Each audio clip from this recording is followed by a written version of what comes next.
자, 제 5강입니다. 원자의 구조와 주기성, 이번엔 주기율표에 관한 성질 한번 보도록 하겠습니다. 자, 먼저 주기율표가 뭐냐면 이렇게 원자 번호가 양성자의 개수로 정해진다고 했잖아요. 그래서 1번부터 2번, 3번, 4번 이렇게 원자의 종류를 쭉 나열할 수 있을 텐데 그 원자들을 어떤 일정한 규칙에 따라서 표로 만든 거예요. 이때 주기라고 하는 게 나오죠. 그래서 어떠한 규칙에 따라서 이렇게 표를 만든 거냐면요.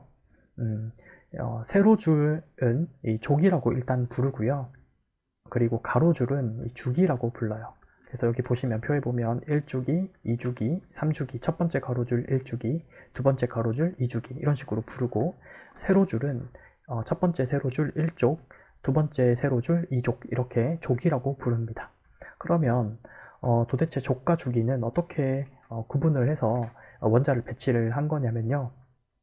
세로줄은 가전자의 개수가 똑같은 녀석들을 배치합니다. 그리고 세로줄은 이 전자 껍질들이 같은 원자들을 이제 배치를 하는 거예요. 자, 이때 이렇게 배치하는 것은 전형 원소에 대해서 이제 제가 말씀드리고 있는 거예요. 자, 전형 원소가 무엇인지는 이제 뒤쪽에서 배울 텐데요. 지금 좀 알려드리자면요. 1족과 2족, 여기 1족과 2족을 전형 원소라고 하고요. 그 다음에 12족부터 18족, 여기에 채워져 있는 원자들을 전형 원소라고 해요. 그러면 나머지 녀석들은 자, 다시 1족, 2족, 그리고 12족부터 18족까지의 원소들을 전형 원소라고 합니다. 왜 이름이 전형일까요? 뭔가 전형적이다, 예측 가능하다 이런 의미예요. 그래서 여기에 속하는 원자들은 이렇게 가전자와 그 다음 전자 껍질 요걸로 구분을 해서 예측할 수 있는 원자들이기 때문에 이렇게 배열을 한 거고요. 그 이외 사이에 들어가 있는 3족부터 11족까지의 원자들을 뭐라고 하냐면 전이원소라고 해요. 전이원소. 전이원소는 전형 원소와 같이 예측할 수 있는 그런 성질이 아니고요. 뭔가 주기성을 갖고 이렇게 변화되는 그런 원소가 아니라서 이 사이에 배치를 합니다. 구체적인 차이는 이제 이렇게만 알아두셔도 돼요. 자, 전형 원소는 예측 가능하다, 뭔가 주기성이 있다, 규칙이 있다라는 거고요. 전이 원소는 이 전형 원소에 비해서 규칙이 별로 없는 거예요. 그렇게 일단 구분 지어서 알아두시면 되겠고, 이러한 전형 원소들에 대해서 표를 만들 때 세로줄에는 가전자가 같은 원자들을 배치한 거고, 그 다음에 가로줄에는 전자 껍질들이 같은 원자들을 배치한 거다라고 보시면 됩니다. 자, 이 주기율표는 암기를 일단 해주셔야 되는데요.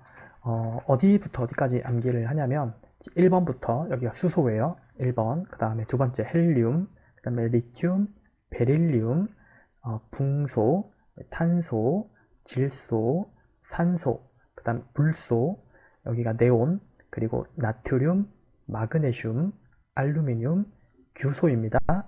인, 황, 염소, 아르곤, 칼륨, 칼슘 이렇게 20번까지, 여기가 이제 20번이거든요. 이렇게 1번부터 20번까지의 원소들은 암기를 해 주시는 게 좋습니다. 그 다음 21번부터 여기 이제 아연까지, 여기 이제 30번까지 전이 원소들도 나중에 무기화학을 하실 때는 뭐 암기하시는 필요성도 있지만, 일단은 20번까지는 이 암기를 족과 주기에 맞춰서 암기를 해 주시는 게 좋습니다. 자, 이때 먼저 첫 번째 금속과 비금속 이렇게 나누고 있어요. 말 그대로 금속은 여러분들이 생각하시는 그런 금속, 뭐 철이라든지 구리라든지 뭐 이런 거 있죠, 알루미늄이라든지 그런 원소들을 말해요. 광택이 있고 단단하며 잘 부러지지 않고 뭐 이런 성질을 가지고 있는 원소들인 거죠. 반면에 비금속은 말 그대로 금속이 아닌 원소들인 거예요. 산소라든지 수소라든지 뭐 이렇게 기체로 존재하는 거라든지 물로 존재하는, 액체로 존재하는 거라든지 뭐 그런 게 많겠죠. 자, 크게 이렇게 두 개로 나뉠 수가 있다는 거예요. 제가 지금 여기 색깔로 구분을 해놨는데요. 붉은 색깔로 칠해져 있는 부분이 비금속이고요. 그 다음에 금속이 나머지 부분이에요. 그래서 대부분 금속이 훨씬 더 많아요. 비금속은 이제 이 소량이 있고요. 소량. 금속이 훨씬 많습니다. 매우 많습니다. 다량 존재해요. 원소가 지금까지 발견된 게 100가지도 넘죠. 뭐 120 몇 가지, 이렇게 130 몇 가지도 뭐 얘기하는 사람들도 있고 굉장히 많은데 그 대부분이 금속입니다. 나머지 아주 조금만 이제 비금속에 해당합니다. 그래서 실제로 이제유 시험에 금속과 비금속은 거의 1대1로 존재한다. 종류가 이렇게 출제된 적도 있어요. 그렇지 않죠? 금속이 훨씬 많습니다. 그래서 이 주기율표를 암기하고 어떤 게 비금속이고 어떤 게 금속인지 이렇게 암기를 해주셔야 돼요. 여기 보면 지그재그 계단 모양처럼 이렇게 구분선이 그어져 있죠.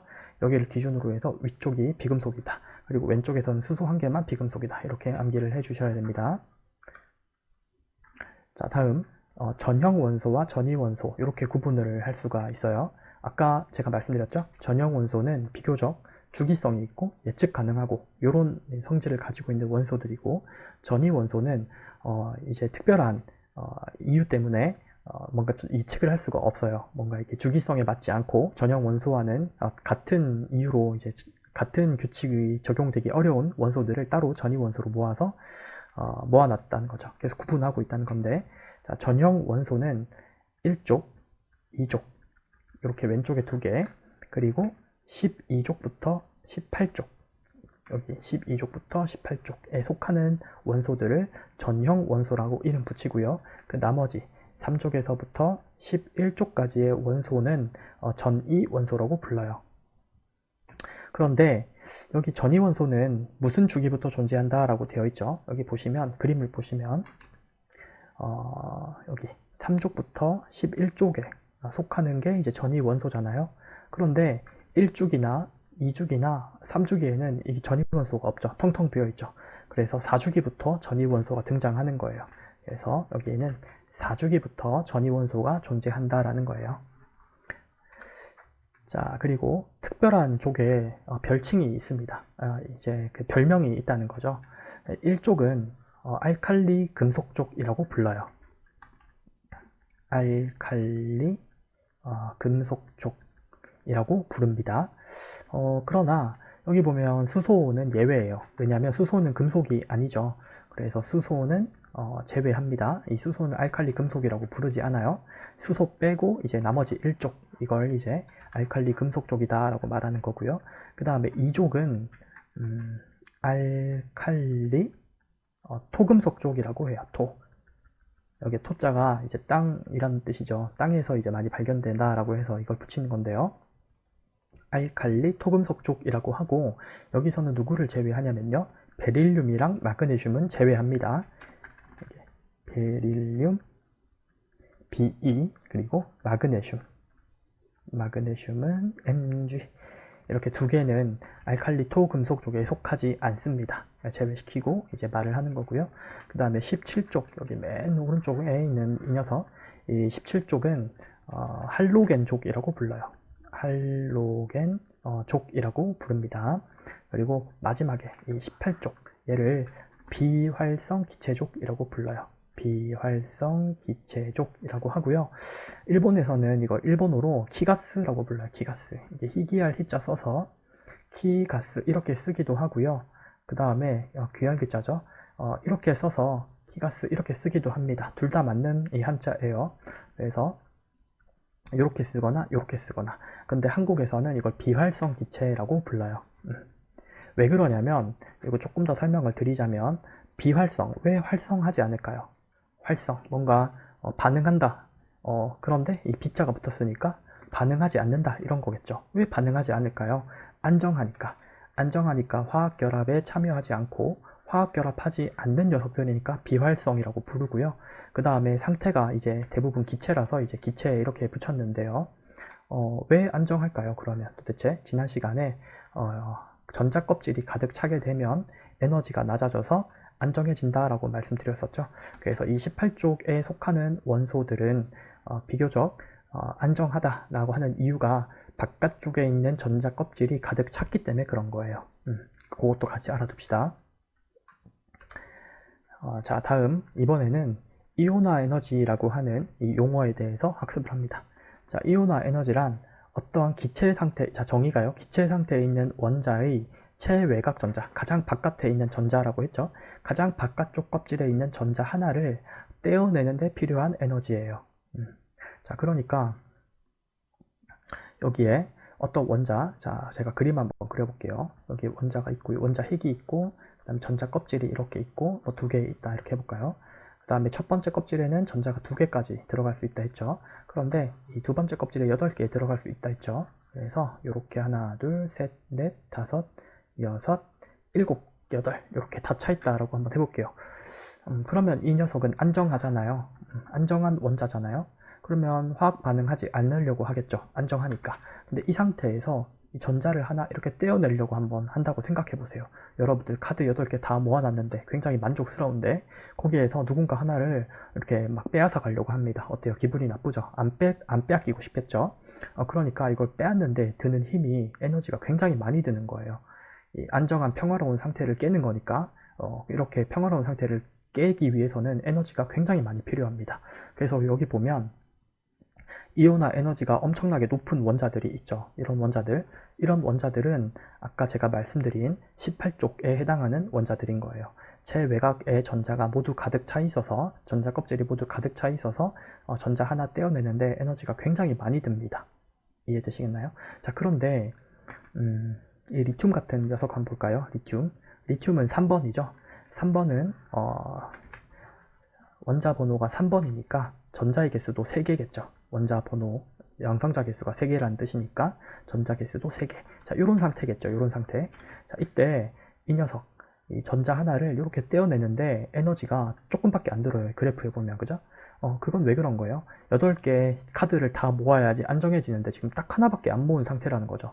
그러니까 어차피 이거 하나 잊어버리나 마나 누가 빼앗아 가거나 말거나 뭐 이거 카드를 8장 다 모으려면 굉장히 많이 이제 시간과 노력이 드는데 한 장 빼앗긴다고 해서 그렇게 슬프지 않다는 거죠. 물론 슬프긴 슬프겠지만. 그래서 에너지가 이게 조금밖에 안 든다는 거예요. 떼어내는데 에너지가 조금밖에 안 들어요. 쉽게 뗄 수 있다는 거죠. 자, 그런 이제 느낌으로 암기를 해주시면 되겠습니다. 자, 그러면 이제 여기 빈칸 한번 채워볼까요? 일반적으로 이온화 에너지는 주기율표에 어느 쪽으로 갈수록 커진다 라고 되어 있는데요. 자, 주기율표가 이렇게 있을 때 여기가 이제 18쪽이라고 했죠.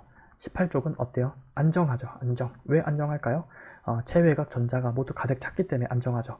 안정한 상태에서 전자를 하나 떼어내는 거 굉장히 어렵다라고 했었죠. 그렇기 때문에 이렇게 오른쪽 위로 갈수록 이 주기율표 상에서 오른쪽 위에 위치한 이러한 원자일수록 이온화 에너지가 커집니다. 더 떼내기 어렵다는 거죠. 에너지가 많이 들어가는 거니까 떼내기 위한 에너지, 이온화 에너지가 많이 들어간다, 떼어내기 어렵다 이런 뜻이죠. 그래서 오른쪽 위쪽에 존재할수록 더 커진다, 더 떼내기 어렵다라는 뜻이 되겠습니다. 그리고 뭐와 뭐에서는 이온화 에너지의 대소 관계가 예외다 이렇게 되어 있는데요.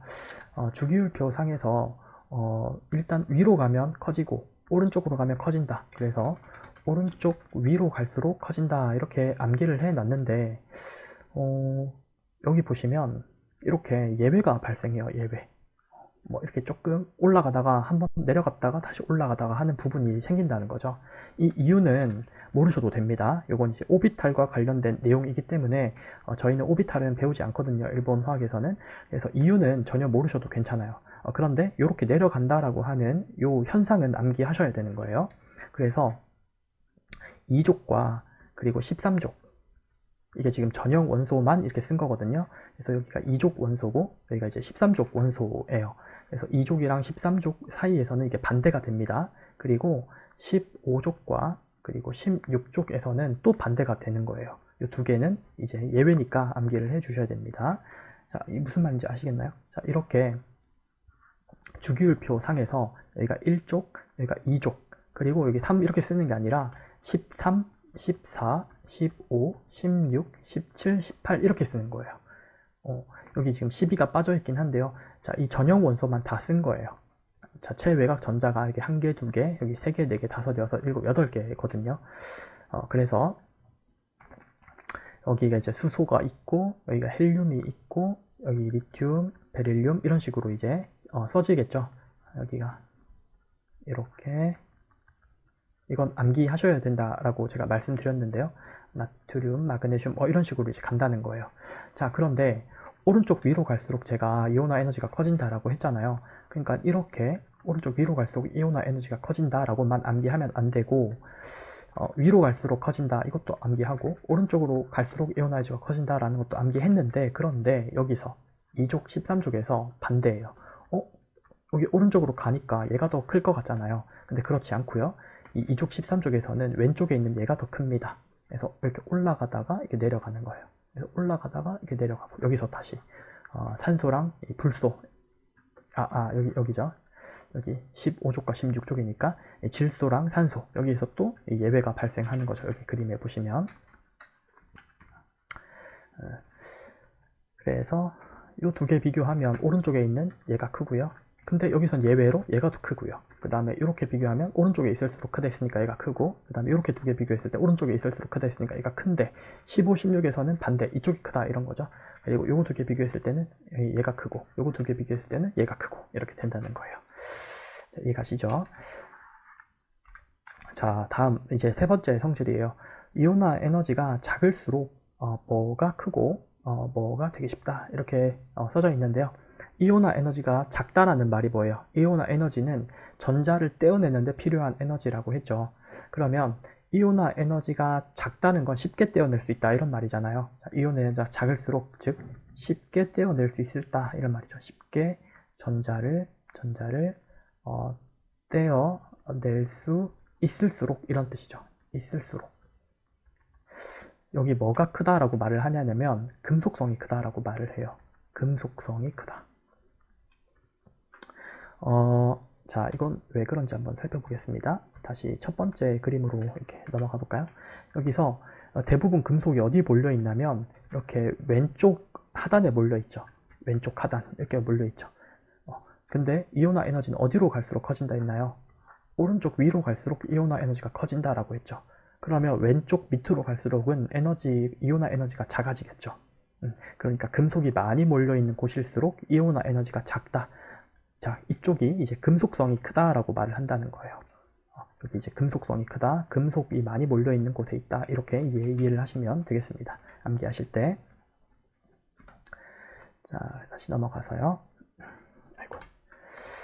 그리고 뭐가 되기 쉽다 이렇게 되어 있는데요. 이게 뭐냐면 양이온이 되기 쉽다 이란 뜻이에요. 양이온. 이온이 뭔지는 아직 배우지 않았죠. 이 뒤쪽에서 이제 배울 겁니다. 근데 뭔가 이제 플러스라는 의미죠. 이게 왜 그러냐면 양성자 개수, 원자는 양성자 개수와 전자의 개수가 똑같다라고 말씀드렸잖아요. 예를 들어서 3번 리튬 한번 볼까요? 3번의 리튬.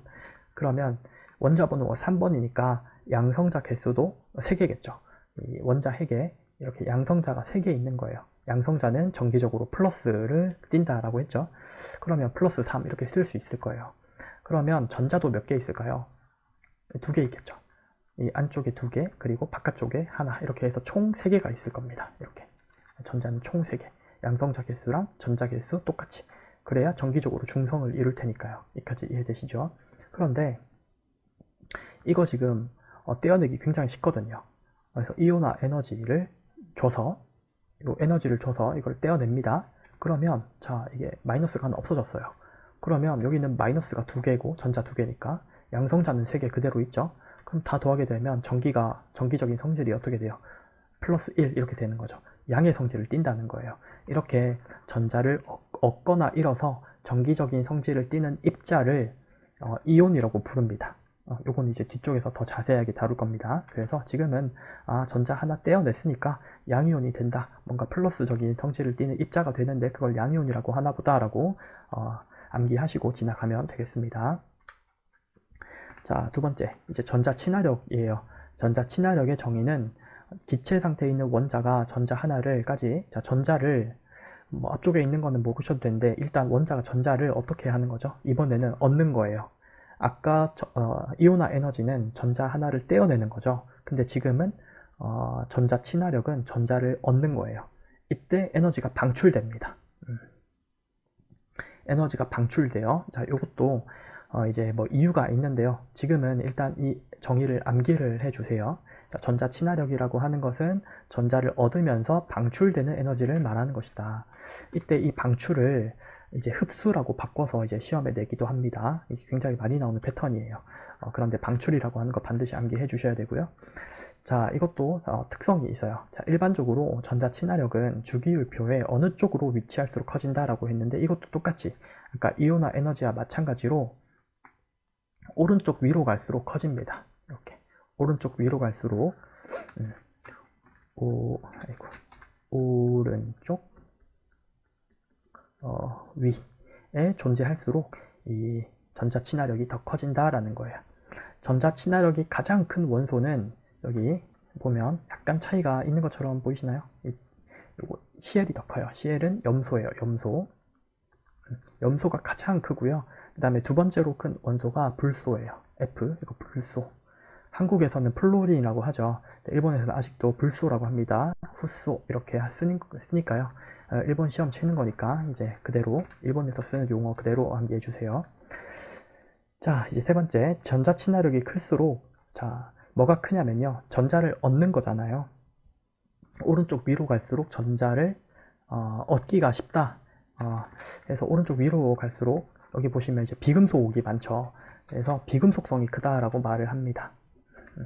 근데 이제 비금속성이 크다. 비금속성이 크다 이렇게 말을 하고요. 그 다음에 전자 친화력이 클수록 음이온이 되기 쉬워요. 이것도 이제 더 자세하게 원래 이유가 있는데 지금은 이 정도로 하고 암기한 상태에서 이제 지나갑시다. 전자 친화력을 얻으면 전자를 얻었을 때 방출하는 에너지라고 제가 말씀을 드렸는데요. 이거를 느낌상으로는 뭐라고 이제 암기를 해 두시면 좋냐면 말 그대로 이거 친화력이라고 하면 뭔가 이렇게 친한 정도잖아요. 전자와 친한 정도 이렇게 생각하시면 좋아요. 그러니까 전자 친화력이 높다라는 말은 전자랑 친하다 이렇게 생각하시면 되겠죠. 전자를 잘 끌어당긴다. 전자를 얻고 싶어 한다. 이런 뜻으로 이제 이해를 하시면 더 좋아요. 그러니까 전자를 얻으면 음이온이 되는 거죠. 전자는 마이너스적인 성질을 띠고 있으니까 전자 하나를 어딘가에서 얻어와서 음이온이 되는 거예요. 그렇게 음이온이 되려고 하는 성질이 높은 녀석들이 누구냐면 비금속성이라는 거죠. 비금속이라는 거죠. 오른쪽 위에 있는 녀석들이 비금속이 많았잖아요. 주기율표상에서. 그래서 이제 전자 친화력이 클수록 비금속성이 크다라고도 하고 음이온이 되기 쉽다라고도 표현한다는 겁니다. 자, 이제 마지막 세 번째, 원자의 반지름이에요. 자, 원자의 반지름은 주기율표상에서 지금 제가 밑에 이 표로 만들어 놨는데 왼쪽 아래로 갈수록 커진다는 거 바로 보이시죠? 이것도 원자의 중심에서 가장 바깥쪽까지 전자 껍질의 거리를 의미하는 건데요. 원자 핵이 있고 그 다음에 가장 바깥쪽에 있는 전자 껍질 요까지의 거리를 이제 원자 반지름이다 라고 정의를 하고요. 이때 원자 반지름은 이렇게 왼쪽 아래로 갈수록 점점점 커진다 라고 하는 이런 특성이 있어요. 성질이 있습니다. 그래서 이것도 그대로 암기를 해주세요. 일반적으로 원자의 반지름은 주기율표상에서 왼쪽 아래로 갈수록 커진다 이렇게 암기합니다. 자, 1주기부터 4주기까지 이거 암기할 필요는 없는 건데요. 이제 참고로 알아두시면 됩니다. 원자들의 지름은 10의 마이너스 10승미터보다 더 작아요. 그러니까 엄청 작다는 거죠. 눈에 보이지 않으니까요. 자, 정리하자면 이제 주기율표라고 하는 건 자, 처음부터 다시 한번 정리해 보겠습니다. 주기율표라고 하는 건 원자 번호 1번부터 엄청 이제 점점 증가하면서 쭉 그냥 일렬로 좌라락 배열하는 것이 아니라 표로 어떤 규칙에 맞추어서 배열된 표를 주기율표라고 하는데 그 규칙이라 함은 최외곽 전자의 개수가 같은 것끼리 세로줄에 배치하고요.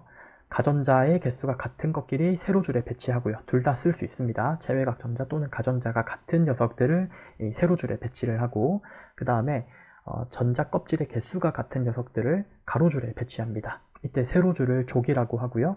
가로줄을 죽이라고 한다고 했죠. 이 주기율표 상에서 특성이 있다는 거예요.